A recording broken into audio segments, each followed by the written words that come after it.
Thanks again for the support on the recent videos. You guys seem to be really enjoying the Reddit stories. So I've got a bunch more to read today. While I chat about some cool Minecraft gameplay, I'm not an amazing player myself. But hopefully you don't come to this channel for the pro-level skills. Alright, let's read some stories and judge some strangers. Okay, here's the first one. I found out my partner was emotionally involved with another girl while pursuing me. Is this something couples can recover from? Okay. So the poster is a 26-year-old female and her partner is a 28-year-old male. For context, from the very beginning this relationship was serious. We met last year in June and he had recently moved to my city for work. We went on a few dates, hit off really well, and I felt seen and wanted. I remember leaving those dates feeling like this might actually go somewhere. Soon after, in one of our conversations, he told me that there was some girl from his hometown that he had had a fling with and mentioned that they were still in touch. I was obviously a bit upset because they were talking every day, meeting often, and I was emotionally investing in him. He told me that he wasn't interested in her, that she was never someone he considered seriously, and that he had chosen me. I made it clear very early that I was a one-person-at-a-time kind of girl. I don't date around when I'm emotionally investing in someone. I asked him if he was on the same page and he said yes, but a few weeks into dating, we had a fight. I told him I didn't feel comfortable with him being in touch with someone he had history with, and in that fight, he told me that had he been in his hometown, he probably would have dated her because she's amazing. That completely broke me, but later he apologized, admitting he was wrong and said he would stop talking to her. Eventually things seemed to settle down and we continued building our relationship. Fast forward to now, we've been together for nearly a year. I recently found myself thinking about that old gut feeling again. I was at his place and while he was at work, I opened his laptop. Oh. Cheating ass left his laptop laying around. That's a classic mistake. What are we going to find in here? I know I shouldn't have. But what I saw wrecked me. There were WhatsApp messages between him and that girl from the time he was pursuing me and messages from just before and after our dates. They were very emotionally involved. He would ask her how she was doing, calls, video calls. She even sent him an Instagram reel on Girlfriend's Day asking for a gift and another one on how to make a tissue rose asking him to learn it for her. He said, okay, this wasn't just a casual fling. I saw texts from their chat 2 days before our first date where he said he loved her, and they both admitted that they had pretty strong feelings for each other. But I have no clue why they didn't just pursue a relationship. Even while we were having our conversations about exclusivity. While I was showing up consistently and investing in this relationship, he was sending her Instagram reels, some even flirty or thirsty. He used to save her snaps but never once saved mine. These are such little details, but they sting. He's remorseful now. He's crying. He's apologizing. Says he didn't realize what he was doing. Says he's been fully honest and loyal since things got serious. And yes, I've seen that change in him for many months now. He's been loving, supportive, and consistent. But this betrayal that kept me in the dark while having that emotional intimacy with someone else hurts in a way that I cannot explain. I love him. I've built a life with him. But I can't stop thinking that I was just the second choice who happened to be available while the other girl was out of reach. Is this something that couples can recover from? Alright. Okay. So ignoring the whole snooping through the laptop thing, which is a whole other mess. This guy's a walking red flag parade. The fact he was juggling emotions with someone else while promising her exclusivity is a gut punch. And that line about choosing the other girl if he'd stayed home? Brutal. I get that he's trying to make amends now. And yeah, people can change. But trust is shattered here. Can they recover? Sure. If she's willing to bet on his word moving forward. But me? I'd be out the door. What about you? Stick it out or cut ties? Let's see what else we've got.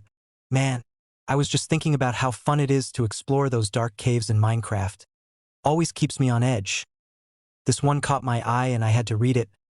I house sit for other people with the specific goal of going through their things.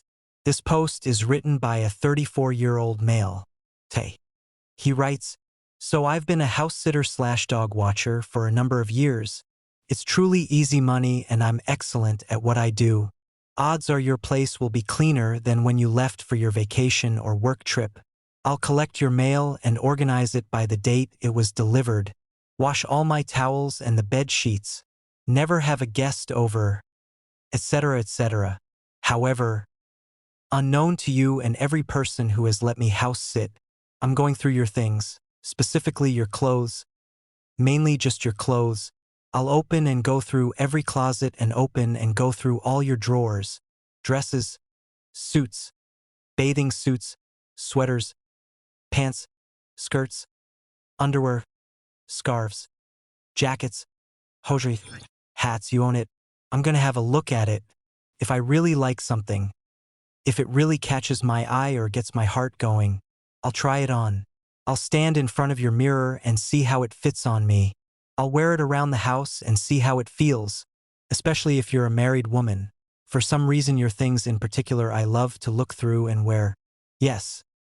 The thrill is doing something I'm not supposed to be doing and the thrill of possibly getting caught in your sexiest outfit. But mainly, if you thought it was nice enough to buy and wear, I want to see why. When I'm done, I'll fold it back up or hang it exactly how I found it. You never know. How do I know? Because you've asked me to house it again and again and again. Started back when I was in high school. My friends would have a party and when everyone was outside, I'd go upstairs and see what their mom had tucked away. Then I'd try it on and see how it looked. Then fold it back up and put it away like nothing ever happened. Then I started house sitting.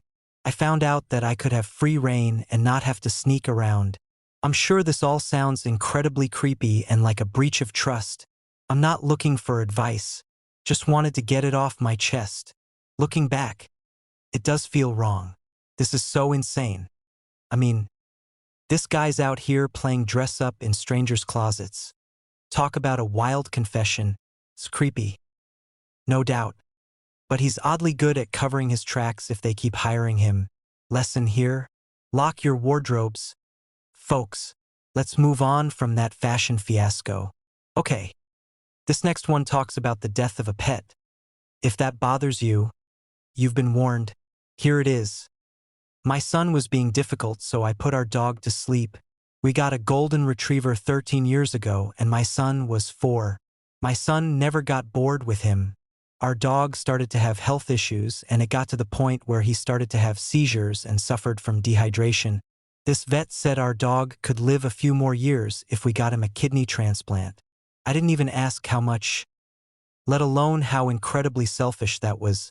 Our dog is 89 years old in human years. It's time to let go.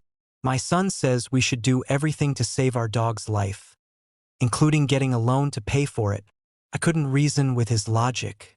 Last night was my breaking point when the dog couldn't even stand up. He just sat there. As soon as my son went to school, I took the dog to be put to sleep. I was there the whole time and he wasn't alone. That dog was spoiled his whole life. He wouldn't drink water unless it was bottled and opened in front of him. What? Okay. My son came home and I lied.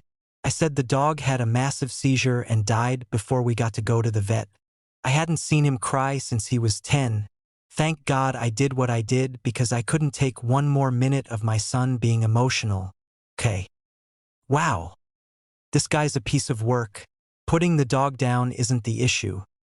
The vet's call makes sense if it was suffering. But lying to the kid and acting like his emotions are a burden? That's cold. Kids need to process loss. Not be shut down. I'd have been upfront about it. But this dad's just adding insult to injury. What do you think, harsh but fair or totally out of line? I love how Minecraft lets you just wander around and stumble into random adventures. Keeps things exciting. Let's keep going. Here's the next one. I told my husband I have to travel for work. The truth is harder to explain. My husband and I have both worked from home for 5 years. That means 24/7 togetherness, no commutes, no office breaks, no solo grocery runs. Just us always all the time. I really do love him, This isn't about wanting to leave or cheat or blow up our marriage. But somewhere along the way, I started to feel like I was dissolving, like there was no space that was just mine. No thoughts that were just mine. No silence that wasn't filled with someone else's voice. So I lied and told him my company was hosting a mandatory multi-day event at HQ that's a 3-hour drive from my house. I even packed work clothes and a laptop to sell it. In reality, I took PTO, booked a hotel, 3 hours away, and left. Right now, I'm lying in a hotel bed just doing nothing. There's something incredibly peaceful about knowing this little pocket of time is mine and mine alone. No one knows where I am. No one needs me. I'm not hiding anything scandalous. I know lying isn't great, but I also know if I told the truth it would have hurt his feelings or started a weird argument. That way I get what I need and no one gets hurt. And honestly, it's been wonderful. They provided some updates here for just like additional context with the commenters asking questions and whatnot, so I'll read them right now. A lot of people are asking why I didn't just talk to him about needing space. That only considers my side. His feelings matter too. And here's the truth, his needs directly conflict with mine. He finds comfort in constant closeness. He would be hurt to hear that I need time apart even if he says he supports it. We would talk. He would agree to my alone time and I would still take the time. But now he's sad that I wanted it and I would feel guilty for needing it. The result is the same, just heavier for both of us. How is that better? And yes, it's also true that talking to him about it takes away the feeling of freedom and independence that I get from just deciding to do this on my own. Both reasons can be and are true at the same time. And then there's another update here. Let me add some additional context about going out with friends, hobbies, running errands by myself, etc. I do all these things and he doesn't have a problem with it. I'm not a prisoner, but these activities are social engagements or in a public space where there are expectations of how to act. Doing these things is vastly different than being in a completely alone and private space. I'm never at the house alone because my husband doesn't drive. So if he leaves the house, I'm driving him somewhere. As far as lies in relationships go, this one doesn't seem that bad. Sure, honesty's the best policy, but I get the craving for solo time. She's not cheating, just recharging. Still, a quick chat might have saved the guilt trip. What do you think, a fair escape or sneaky move? Let's keep going. I turned my partner into a parasite and now I resent him for it. This poster is a 26-year-old female and the partner is a 28-year-old male. I'm a naturally giving person, meaning I do all I can to satisfy my partners. Long day at work? I'll take off your shoes and rub your feet. Your favorite band is in the city? I got his tickets already, don't mention it. You asked me to come over? I brought you your favorite snacks and drinks. You're coming over? I made you food and rented your favorite movie. I can't help it. I grew up poor. I never had a room of my own, not even a bed. I know what it's like to go to bed with an empty stomach and pretend to be on a diet so people don't notice you actually can't afford lunch. So when I love someone, I do everything I can to make their lives easier. My partner comes from a neglectful single mother who ended up passing at a young age. It took a very long time for him to even feel comfortable enough to share anything that was going on with his life because that's what he was taught at a young age. However, in the last half year, he finally became comfortable enough to receive my care.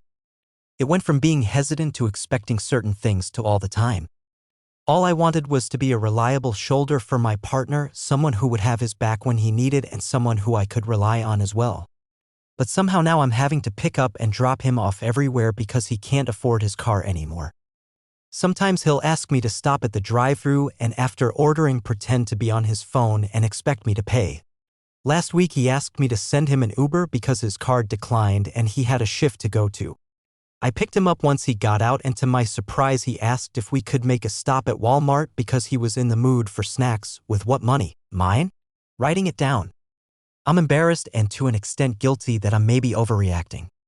But it's just the fact that things were meant to be as a gesture or favor or suddenly expected and none of them are reciprocated, sometimes not even thanked for. The thing is, I could blame this entirely on him. But this is not the first partner that changes entirely after I act caring towards them. My last partner did the same thing to the point where he would be upset if I bought stuff with my own money because, I can't cover my own car bill this month. I don't get it. How is it that I end up being my partner's mother when I don't even want kids? How can I stop this? I'm so heartbroken. I feel like I ruin people and condition them into being the most dependent version of themselves, and I hate myself for it. Okay, this is a people pleaser's nightmare. She's giving 100% and getting zilch back, classic burnout setup. That top comment nailed it. She's loving like she wished she was loved, but it's attracting leeches. Time to set boundaries, not play mom. I ditch him and find someone who pulls their weight. What do you think, stick it out or move on? Nothing beats the thrill of a Minecraft night run. Those mobs really keep you moving. Alright. I was just scrolling and came across this one. I don't really have anything to say about it, just want to read it because I thought it was funny. This one says, I had an IQ test done and it turns out I have an IQ of 78. Apparently, I'm like 2 points away from being mentally handicapped. They said there's nothing they can really do to make me any more smarter than I already am. I don't really feel like I'm dumb, but IDK maybe I am. That's rough. The guy responded to himself and said, I've just been told I'm Forrest Gump maxing and I feel better now. Haha, fair play, taking it in stride. Alright, let's get to a serious one here. I wish men understood how they could be loved if they let go of the things that kept them stuck. The OP for this one is a 30-year-old female and her partner who she talks about is a 30-year-old male. Okay, she writes. I'm paraphrasing the title from an Instagram comment that resonated with me, and it's something I'm seeing more and more in the relationships my friends have as well as my own. My partner has a dream, an admirable dream, and one that might have worked out well with better timing, more organization, and especially more money. Unfortunately, he decided to go for it when he already had nothing and invested tens of thousands of inherited and loan funds on starting a business that was supposed to become his life. The timing was wrong. Most people do this when they've already made it and have the capital to fall back on. Granted, this was before we had an established relationship. I fell in love with who he is and held my breath that things would turn a corner soon or he'd hit success from making the right connections. I suspect he has some form of neurodivergence. He's obsessive about the operations, which he all does himself, but has no sales hustle. It's been a decade and no real profits, and he just won't pivot. I still love him and would love to have a future with him. I've saved money diligently and would support him training in a new trade or going to school, but he won't do it. His last serious, intimate relationship ended for the same reason. I started dating him thinking he'd either learn how to make it work or learn the hard lesson of letting go. Part of me is okay with it. As long as he's happy. I'm happy. But I want more in life. I don't want our collective average to be scraping by. I want comfort. I want stability. I want to be proud of my home and I want to relish my downtime. I see us eventually ending it over this after years of mutual love and adoration unless he hits a wall and decides to change. Literally 3 other closest friends of mine in their 30s, same thing. Boyfriends left their shitty office jobs or other unfulfilling careers to quote find themselves and work on their art, music, consulting, starting their own businesses, spent down savings which were theirs to be fair from their jobs. While getting unemployed and now can't pitch in on anything with their partners' houses, vacations, rings, weddings. One of these people gave an ultimatum, go back into the workforce or I'll leave. It worked. The other 2 are watching their partners do the same, spend down right now. We talk about it sometimes. I picture most of these dudes eventually getting left by their ambitious partners and dating down to match their emotional maturity. Finding someone who won't hold them accountable or loves how down to earth and what a self-starter they are. They're not bad men, but they're immature and they tend to drag down those who love them like anchors. It's frustrating because I see the same thing in my own relationship. I love my partner and I want to be with him. I sincerely hope his dreams work out, but if he sinks, I'm going to get tired of making the same excuses for why he can't come on vacation or why everything he owns falls apart. He's not relying on me, but he can't contribute to the shared future unless he does something else. I wish he can learn what a beautiful life we could have together and how he could be loved if he would just let go. Seems like she's stuck loving a dreamer who won't adapt. I get his passion, but if she wants stability and he won't budge, they're on different paths. I'd say move on if he can't meet her halfway. What do you think, stick with the dream or seek stability? I've been loving those epic battles. With skeletons in Minecraft lately, such a rush. Here's the next one. My boyfriend told me that he was putting me in my place after a small comment. I don't think someone who loves you says that. So the poster is 22 and female and the boyfriend is 23 and obviously male. We've had arguments before, but this one really messed with my head. So I made a harmless comment the other day. I told my boyfriend he kind of had a marathon runner body, not as an insult, just as a light comment. He got annoyed, but I thought it was over. The next day I told him I'd gone to the gym and ended up vomiting twice. It was a rough session. Instead of checking in on me, he brought up my comment from the night before and threw it in my face. You say I look like a marathon runner, but you can't even handle one workout. How often do you even go to the gym? He said. Then he said something that made my stomach drop. I'm not comparing. I'm just putting you in your place. I don't think I even know how to describe how that felt.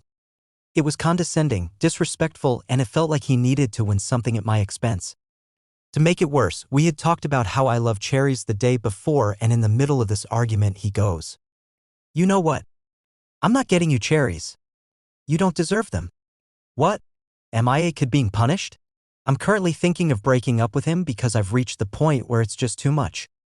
I don't think a man who truly loves a woman can treat her like that or talk to her in that way. Yeah, this guy's a total jerk. The marathon runner comment? Maybe a tad off, but his petty comeback and that putting you in your place line? Nope. If he's scoring points off her struggles, she's better off ditching him. What do you think, break up or tough it out? That's all the stories I have for today. I think the Minecraft footage came out looking pretty neat. Next week's video might be a day or two delayed, but if you subscribe you won't miss that notification when it comes out. Alrighty, bye now.